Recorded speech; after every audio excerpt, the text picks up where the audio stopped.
حامدا ومصليا ان الله وملائكته يصلون على النبي يا ايها الذين امنوا صلوا عليه وسلموا تسليما. آواز بلند پڑھیے الصلاۃ والسلام علیک یا سیدی یا رسول اللہ وعلی آلک واصحابک یا سیدی یا خاتم الانبیاء والمرسلین. معزز سامعین و ناظرین، آج 11 رمضان المبارک کی نسبت کے ساتھ میں 11واں لیکچر لیے آپ کی خدمت میں حاضر ہوا. 11واں لیکچر کے آج کی گفتگو کا جو موضوع ہے وہ ہے نماز قصر اور نماز جمعہ کے احکام. دعا کرتا ہوں کہ اللہ میری زبان پر کلمہ حق جاری فرمائے اور یہ جو مشن ہم نے شروع کیا اللہ ہم میں سے ہر ایک کو اس میں کامیابی اور کامرانی عطا فرمائے. یہ ایک بڑا عظیم مشن ہے، بڑا عظیم کام ہے کہ جس کے لیے ہمیں اپنی زندگیوں کو صرف کرنا بڑا ضروری ہے. اس وجہ سے ہر بندہ دین حق کے لیے، اس دین مدین کی خدمت کے لیے اپنی جانوں کو پیش کرے، وقت نکالے حضور علیہ السلام کے دین کی نشر و اشاعت کے لیے. جتنا کوئی دین کو وقت دے گا اتنا اس کا اپنا نفع زیادہ ہوگا. اس لیے ان مسائل کو یاد کرنا اور ان پر عمل کرنا اور آگے امت مسلمہ تک پہنچانا یہ ہم میں سے ہر ایک کا ملی اور دینی فریضہ ہے. اور اس امت کی خاصیت بھی ہے، اللہ قرآن میں کہتا ہے وَكُنْتُمْ خَيْرَ أُمَّةٍ أُخْرِجَتْ لِلنَّاسِ تَأْمُرُونَ بِالْمَعْرُوفِ وَتَنْهَوْنَ عَنِ الْمُنْكَرِ. اللہ فرماتا تم بہترین امت ہو جو نیکی کا حکم دیتی ہو اور برائی سے روکتی ہو، اس لیے تمہیں نکالا گیا. اس امت کی بعثت کا مقصد قرآن یہ بیان کر رہا ہے کہ ہم نے اس امت کو بھیجا اس لیے، اس امت کو پیدا اس لیے کیا کہ یہ نیکی کا حکم دے گی اور برائی سے منع کرے گی. اس لیے ہمیں اپنے اندر یہ صفات پیدا کرنی چاہیے. اب پہلے بات کریں گے قصر کی نماز کے بارے میں. سورہ النساء میں اللہ جل مجدہ الکریم نے ارشاد فرمایا وَإِذَا ضَرَبْتُمْ فِي الْأَرْضِ فَلَيْسَ عَلَيْكُمْ جُنَاحٌ أَن تَقْصُرُوا مِنَ الصَّلَاةِ. اللہ فرماتا ہے جب تم سفر میں ہو تو تم پر کوئی حرج نہیں ہے کہ تم نماز کو قصر کرو. نماز کو جو قصر کرنا ہے وہ واجب ہے اور اس کے بارے میں متعدد احادیث موجود ہیں. صحیح بخاری شریف میں حضرت عائشہ صدیقہ رضی اللہ تعالی عنہا سے یہ حدیث شریف مروی ہے. یہ حضرت عائشہ صدیقہ فرماتی ہیں قالت الصلاۃ اول ما فرضت رکعتان. فرماتی ہیں کہ پہلی بار دو رکعتیں فرض ہوئی. قصر بعد ما خرج من المدینہ وبه المتابعہ. فرماتی جب نبی علیہ السلام نے مدینہ منورہ کی جانب ہجرت فرمائی پھر 4 رکعت فرض ہو گئی تو فرماتے ہیں فاقرت صلاۃ السفر. سفر کی جو نماز تھی وہ اسی حالت پر قائم رہی یعنی 2 رکعت. وَأُتِمَّ صلاۃ الحضر اور حالت اقامت میں جو نماز ادا کی جاتی تھی وہ پوری کر دی گئی یعنی 4 رکعتیں کر دی گئی. اور دوسرا فرمان ابن ماجہ میں جناب عمر فاروق رضی اللہ تعالی عنہ سے ہے. حضرت فاروق اعظم رضی اللہ تعالی عنہ ارشاد فرماتے ہیں صلاۃ السفر رکعتان. سفر کی رکعتیں 2 ہیں اور فرمایا اسی طرح سفر کی رکعتیں 2 ہیں. والجمعۃ رکعتان اور جمعے کی بھی 2 رکعتیں ہیں. والعید رکعتان اور عید کی بھی 2 ہی رکعتیں ہیں. اور آپ فرماتے ہیں تمام غیر قصر علی لسان محمد صلی اللہ علیہ وسلم. اور جناب عمر فرماتے ہیں حضور علیہ السلام کی زبان پر یہ مسافر کے لیے پوری نماز ہے، آدھی نماز نہیں ہے. یعنی آپ فرما یہ رہے ہیں یعنی پڑھے گا وہ 2 اللہ اجر 4 کا عطا فرمائے گا. تو اس وجہ سے نماز قصر یہ اللہ کی جانب سے تحفہ ہے اور جو اللہ کے دیے تحفے کو قبول نہ کرے تو رب کبھی بھی اس سے راضی نہیں ہوگا، رب ناراض ہوگا. اور حکم شرع یہ ہے کہ جس نے 98 کلومیٹر کا سفر طے کرنا ہو، اس میں علماء کا اختلاف ہے، بعض 92 کلومیٹر بھی کہتے ہیں، پیمائش کے اعتبار سے فرق آ جاتا ہے. باقی معتاد نظریہ یہی ہے 98 کلومیٹر. جس نے سفر کرنا ہو اپنے علاقے کی حدود سے باہر نکلتے ہی وہ نماز قصر پڑھے گا. جہاں پہ جا رہا ہے اگر وہاں پہ 15 دن سے کم ٹھہرنے کا ارادہ ہے وہ نماز قصر ادا کرے گا راستے کے اندر بھی. اور جہاں پہ جا رہا ہے وہاں سے اگر وہ 15 دن سے کم ٹھہرتا ہے تو اس صورتوں کے اندر وہ قصر نماز ادا کرے گا. اور یاد رکھیں جو نماز قصر ہے، قصر کا مطلب ہے آدھی نماز، اور آدھی قصر صرف فرائض کے اندر ہے. مثال کے طور پر نماز فجر میں بھی قصر نہیں ہے، نماز مغرب میں بھی قصر نہیں، اس لیے کہ فجر کی پہلے 2 رکعتیں ہیں تو 2 کا آدھا نہیں ہوتا.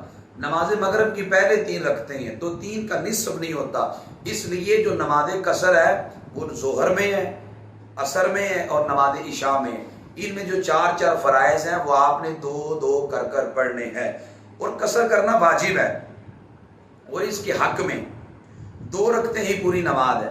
اور یاد رکھیں کہ اگر کوئی بندہ 4 رکعتیں پڑھ دیتا ہے 2 کے بجائے، ہم دیکھیں گے کہ اگر اس نے قعدہ اولا کیا یعنی 2 رکعتوں کے بعد، اس کے حق میں 2 رکعتوں کے بعد بیٹھنا ہی ضروری تھا۔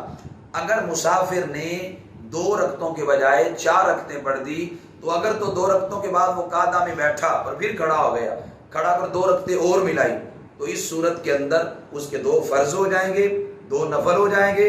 لیکن ایسی صورت کے اندر اس نے گناہ کیا ہے، واجب چھوڑا ہے، وہ توبہ کرے اللہ کی بارگاہ میں کہ رب نے حکم دیا تھا تم نے 2 پڑھنی ہے لیکن وہ 4 پڑھ گیا، وہ توبہ کرے۔ اور اگر وہ بندہ جو مسافر ہے اس نے 2 رکعتیں پڑھنی تھی اور وہ 2 کے بجائے 4 پڑھ گیا اور 2 رکعتوں کے بعد تشہد میں نہیں بیٹھا، تیسری کے لیے کھڑا ہو گیا، اس صورت کے اندر اس کے فرائض ہوئے ہی نہیں، وہ دوبارہ نماز پڑھے گا، اس وجہ سے کہ 2 رکعتوں کے بعد بیٹھنا اس پہ لازم و ضروری تھا، وہ اس پہ نہیں بیٹھا، لہذا یہ 4 کی 4 رکعتیں اس کے حق میں نفل ہو جائیں گی۔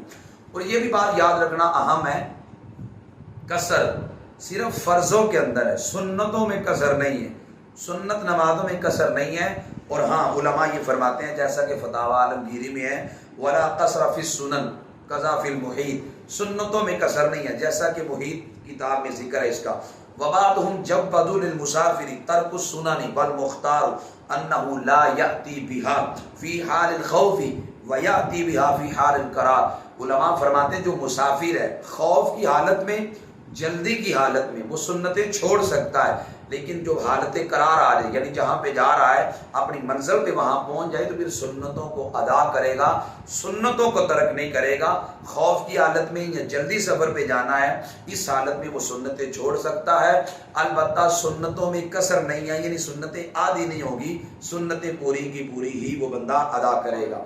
اب جس جگہ پہ وہ جا رہا ہے اگر وہاں پہ 15 دن سے زائد ٹھہرنے کا ارادہ ہے تو وہاں پہ جا کر وہ اقامت کی نیت کر لے گا، تو پھر 15 دن سے زیادہ ٹھہرنے کا ارادہ ہے تو پوری نماز پڑھے گا نیت اقامت کرنے کی وجہ سے۔ اب نیت اقامت کا مطلب ہے یعنی جہاں پہ جا رہا ہے وہ مقیم ہونے کا ارادہ کر لے، مقیم ہونے کا ارادہ 15 دن سے جب زیادہ ہوگا تو پھر وہاں پہ پوری نماز پڑھے گا۔ اب نیت اقامت جو ہے یعنی مقیم ہونا، نیت اقامت کے صحیح ہونے کے لیے 6 شرطیں، ان 6 شرطیں پائی جائیں تو ایک بندے کے لیے نیت اقامت صحیح پھر پائی جائے گی جب 6 شرطیں پائی جائیں۔ اس میں سے پہلی شرط یہ ہے کہ چلنا ترک کر دے۔ اگر وہ بندہ چلنے کی حالت میں اقامت کی نیت کرتا ہے تو اس کی نیت معتبر نہیں ہے۔ نمبر 2، وہ جگہ اقامت کی صلاحیت رکھتی ہو، یعنی جہاں پہ وہ بندہ اقامت کی نیت کر رہا ہے وہ جگہ اقامت کی صلاحیت رکھتی ہو، جنگل نہ ہو، وہاں غیر آباد جگہ نہ ہو، اگر جنگل ہے غیر آباد جگہ ہے وہاں پہ نیت اقامت معتبر نہیں ہے۔ نمبر 3، 15 دن ٹھہرنے کی نیت ہو، اس سے کم ٹھہرنے کی نیت ہوگی تو وہ نیت بھی معتبر نہیں ہے۔ نمبر 4، یہ نیت ایک ہی جگہ ٹھہرنے کی ہو، اگر 2 الگ الگ جگہ ٹھہرنے کی نیت ہے تو پھر بھی نیت اقامت معتبر نہیں ہے۔ نمبر 5، اپنا ارادہ مستقل رکھتا ہو، یعنی کسی کے تابع نہ ہو، اگر وہ کسی کے تابع ہے تو پھر اس کی نیت کا کوئی اعتبار نہیں ہے، جس کے یہ تابع ہے اس کی نیت کا اعتبار۔ نمبر 6، چھٹی شرط یہ ہے اس کی حالت اس کے ارادے کے منافی نہ ہو۔ جب یہ 6 شرطیں پائی جائیں گی تو نیت اقامت پھر معتبر ہے۔ اور پھر بڑی کثرت کے ساتھ آج کل یہ سوال کیا جانے لگا کہ ایک بندہ ایک جگہ پہ جاتا ہے اور اس کا ارادہ یہ ہے کہ جب میرا کام ہو جائے گا میں اپنے گھر پلٹ جاؤں گا، کل ہو جائے گا، پرسوں ہو جائے گا، ترسوں ہو جائے گا، یوں وہ وہاں پہ ٹھہرا رہا، اسے 20 دن 30 دن 2 مہینے 6 مہینے گزر گئے، تو آیا 15 دن سے جب زیادہ دن وہاں پہ ہو جائیں گے تو کیا وہ بندہ پھر پوری نماز پڑھنے لگ پڑے گا یا قصر ہی پڑے گا؟ اس مسئلے کو ذرا توجہ کے ساتھ سن لیجیے گا، یہ اہم مسئلہ ہے۔ یاد رکھیں کہ جب وہ بندہ کسی جگہ پہ چلا گیا کسی کام کی غرض سے، ارادہ یہی ہے کل کام ہو جائے یا پرسوں ہو جائے یا ترسوں ہو جائے، جب کام ہو جائے میں واپس لوٹ جاؤں گا، اگر کئی دن وہ وہاں پہ ٹھہرا رہا یہاں تک کہ 1 سال بیت چکا، وہ نماز قصر ہی پڑھتا رہے گا۔ اب علامہ مرغینانی نے اس کے بارے میں کیا کہا سنیے گا۔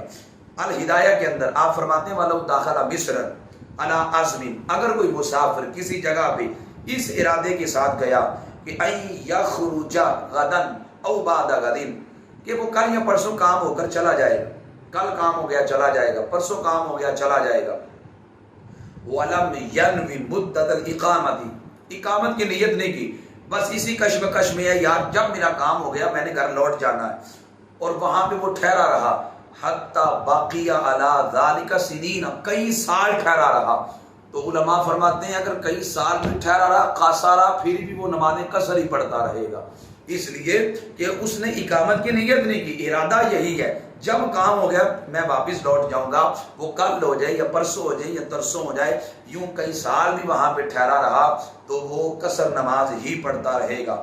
اور اگر مسافر مقیم کی اقتدا کرتا ہے، یہ دو مسئلے میں بڑے اہم عرض کرنے لگا ہوں، آپ نے ان کو لکھنا بھی ہے، ان کو یاد بھی کرنا ہے، کسی کو سنانا بھی ہے، جب آپ یہ عمل کریں گے تو یہ ہمیشہ کے لیے آپ کے علم کا حصہ بن جائیں گے۔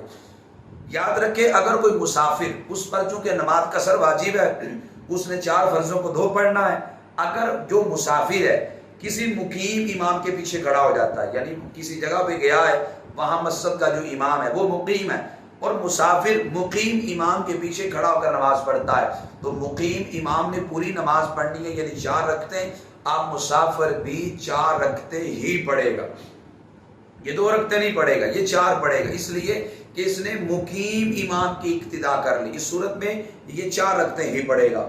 اور اسی طرح اگر بندہ گاڑی کا ڈرائیور ہے یا ڈاک کا ڈرائیور ہے، یعنی گاڑی لے کر جاتا ہے، روزانہ لمبا سفر اس نے کرنا ہوتا ہے، اور اگر وہ 98 کلومیٹر اس کا سفر بنتا ہے تو وہ شرعی مسافر ہے، راستے کے اندر جتنی نمازیں پڑھے گا، جہاں گاڑی لے کے جا رہا ہے وہاں پہنچ کر جتنی نمازیں پڑھے گا وہ قصر نماز پڑھے گا۔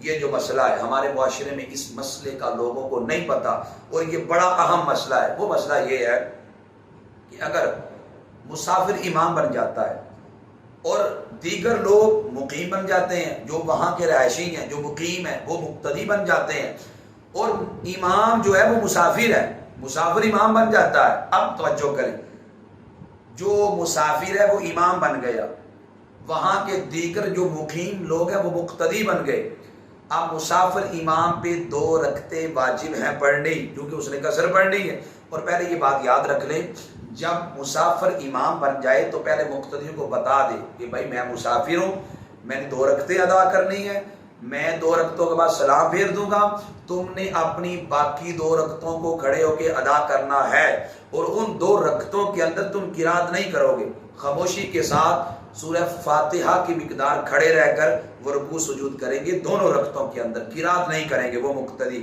یہ پہلے مسافر امام کو بتانے دینا ضروری ہے، خدا نخواستہ سنیے کا مسئلہ، اگر مسافر امام بن جاتا ہے اور مقیم وہاں کے لوگ مقتدی بن جاتے ہیں، بھول کر امام نے 2 رکعتیں پڑھانی تھی وہ 4 رکعتیں پڑھا دیتا ہے، اور مقتدی 4 رکعتیں اس کے پیچھے پڑھتے ہیں، اس صورت میں اگر مسافر امام 4 رکعتیں پڑھا دیتا ہے تو پیچھے مقیم مقتدی کی کسی کی نماز نہیں ہوگی۔ اللہ اکبر۔ اور ایسا تو ہمارے معاشرے میں بعض اوقات ہو جاتا ہے کہ امام جو ہے وہ بھول کر 2 رکعتوں کے بجائے 4 رکعتیں پڑھا دیتا ہے، لیکن جو مقتدی ہے، جو مقیم ہے، اس نے پڑھنی 4 ہے، اس صورت میں مقتدی کی نماز نہیں ہوگی، جو مقیم مقتدی ہے۔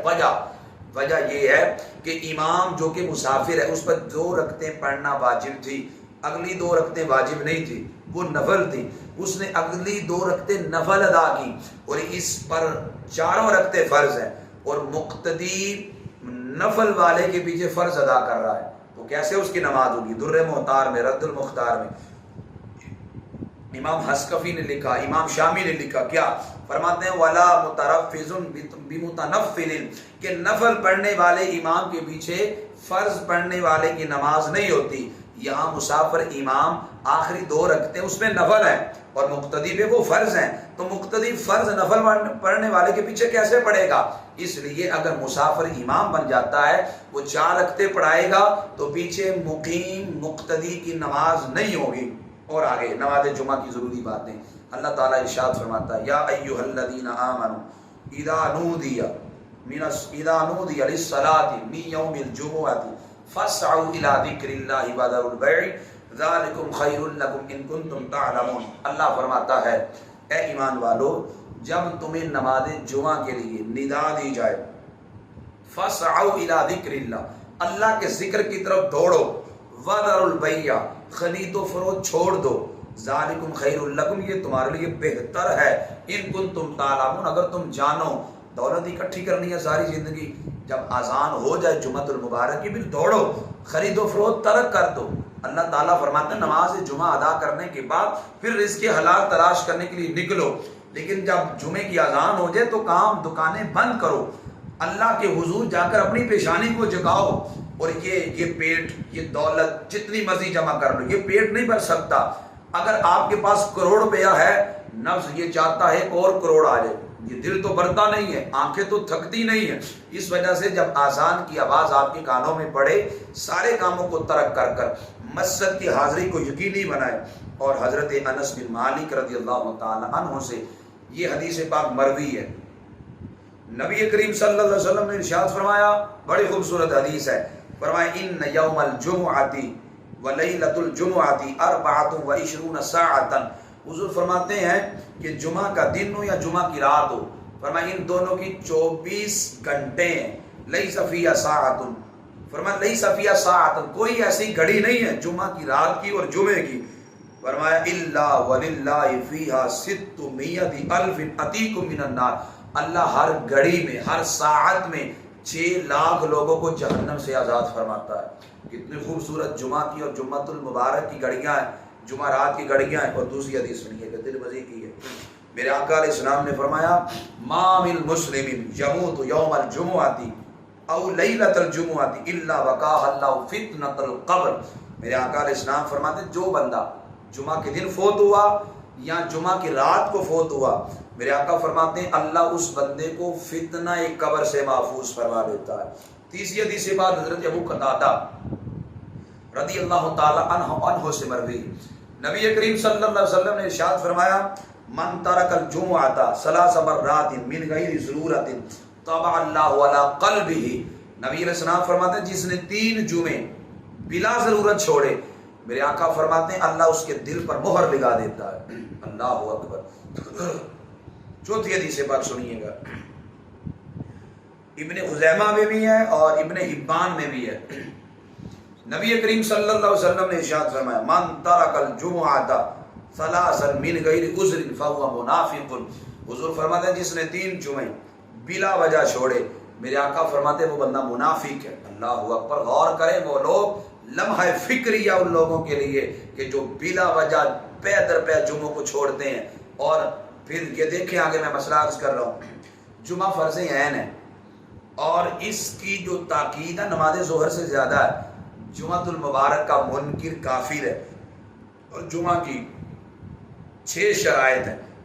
پہلی شرط جمعہ کی یہ مصر یا فرائے مصر ہو، نمبر 2 سلطان یا اس کا نائب جمعہ قائم کرے، نمبر 3 وقت ظہر ہو، نمبر 4 خطبہ ہو، نمبر 5 امام کے علاوہ کم از کم 3 مرد ہوں، نمبر 6 اذن عام ہو۔ اذن عام کا مطلب یہ ہے کہ دروازے مسجد کے کھلے رہیں، ایسا نہ ہو کہ چند نمازی مسجد میں آ کے دروازے بند کر لیے جائیں کہ باقیوں کو آنے کی اجازت نہیں ہے۔ اگر اذن عام کی شرط نہ پائی گئی تو نماز جمعہ اندر والوں کا بھی نہیں ہوگا۔ اور جس نے جمعہ کا قاعدہ پا لیا یا جمعہ میں سجدہ صاحب واجب ہو گیا، سجدہ صاحب کے بعد کوئی آ کر امام کے ساتھ قاعدے میں مل گیا، اس صورت میں اس کا جمعۃ المبارک مل جائے گا، وہ باقی جو رکھتے اس کی 2 رہ گئی اور رکھتوں کو وہ ادا کرے۔ وہ جب امام خطبہ کے لیے کھڑا ہو جائے اس وقت نوافل پڑھنا، سنتیں پڑھنا منع ہے۔ ہاں جو پہلے سے سنتیں جمعہ کی ادا کر رہا ہے وہ جلد از جلد ادا کر لے، لیکن امام جب خطبہ شروع کر دے اس وقت سنتیں یا نوافل پڑھنا جائز نہیں۔ ہاں جو صاحب ترتیب ہے یعنی جس کی 6 سے زائد نمازیں قضا نہیں ہوئی، صاحب ترتیب نماز ادا کر سکتا ہے۔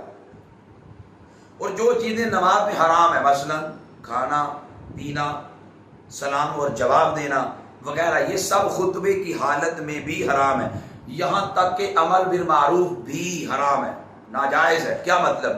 یعنی کہ مقتدی کسی کو اس وقت خطبے کے وقت نیکی کا حکم نہیں دے سکتے، خاموش بیٹھے رہیں گے۔ امام اگر چاہے وہ نیکی کا حکم دے سکتا ہے۔ اور اسی طرح خطبہ جمعہ میں نبی کریم صلی اللہ علیہ وسلم کا نام نامی، اسم گرامی جب آئے اس وقت انگوٹھے نہ چومے جائیں اور درود پاک بھی دل میں پڑھا جائے، انگوٹھے نہ چومیں۔ اور اس کے علاوہ دیگر مقامات پہ جب بھی حضور علیہ السلام کا نام اسم گرامی آئے، انگوٹھوں کو چومنا صرف جائز ہی نہیں بلکہ مستحب ہے، ثواب ملے گا۔ جب آذان ہو، آذان کے وقت جب اشہد ان محمد رسول اللہ صلی اللہ علیہ وسلم کے لفظ بولے جائیں تو انگوٹھوں کو چومنا مستحب ہے، یہ جائز ہے اور ثواب کا کام ہے۔ میرے حضور نے فرمایا تھا جس نے میرے ابو بکر جیسا یہ کام کیا، فرمایا میں اس کی شفاعت کروں گا۔ لیکن خطبہ جمعہ کے وقت انگوٹھوں کو نہ چوما جائے، درود پاک بھی دل میں پڑھا جائے۔ اور ایک اور مسئلہ ہے، وہ یہ ہے کہ کیا خطبے کی یعنی خطبے کے وقت جو آذان ہوتی ہے، اس آذان کا جواب زبان سے دیا جا سکتا ہے کہ نہیں؟ یاد رکھے مقتدی خطبے کی آذان کا جواب زبان سے نہیں دے سکتے، دل سے دے سکتے ہیں، زبان سے وہ آذان کا جواب نہیں دے سکتے۔ رد المختار میں موجود ہے اجابت الاذان حینئذ مکروہۃ، کہ اس وقت جو خطبے کی آذان کا جواب ہے وہ مکروہ ہے، ناپسندیدہ عمل ہے، مقتدی خاموش رہ کر بیٹھے رہیں۔ جو بندہ خطبہ دیتا ہے وہی نماز پڑھائے۔ اگر جو بندہ خطبہ دیتا ہے نماز اگر کوئی اور پڑھاتا ہے تو پھر بھی نماز ہو جائے گی، شرط یہ ہے کہ جو نماز پڑھا رہا ہے وہ معصوم ہو، یعنی اسے اجازت دی جائے۔ اور پھر یہ بھی معمول زندگی کا بنائیں کہ جمعہ کی رات کو یا جمعہ کے دن سورہ کہف کی تلاوت کرے۔ میرے اور تیرے نبی حضرت محمد مصطفیٰ صلی اللہ علیہ وسلم کا ارشاد گرامی، نبی علیہ السلام نے فرمایا جو بندہ جمعۃ المبارک کے دن سورہ کہف پڑھتا ہے اگلے جمعے تک اس کے لیے نور رہتا ہے۔ اللہ اکبر۔ اور اس دوران اگر اسے موت ہے تو اللہ شہادت کی موت عطا فرمائے گا۔ اس لیے سورہ کہف جمعہ والا دن یا جمعہ کی رات کو پڑھنے کا معمول بنایا جائے۔ اور خدا نخواستہ کسی بندے کا جمعہ رہ گیا، وہ نماز ظہر کو قضا کرے گا۔ اور یہ اہم مسائل تھے جو میں نے آپ کی خدمت میں عرض کیے، اس لیے ان مسائل کو محفوظ کرنا، یاد کرنا یہ آپ کی ذمہ داری ہے۔ آپ اس کو اگر لکھیں، ضبط تحریر میں لائیں اور پھر آگے لوگوں کو منتقل بھی کریں، یہ چونکہ ہمارا فریضہ ہے، جب لوگوں کو پہنچائیں گے تو انشاءاللہ اللہ کی بارگاہ میں آپ سرخرو ہو جائیں گے۔ دعا کرتا ہوں کہ اللہ مجھے اور آپ کو توفیق عمل عطا فرمائے۔ وما علیہ الا البلاغ۔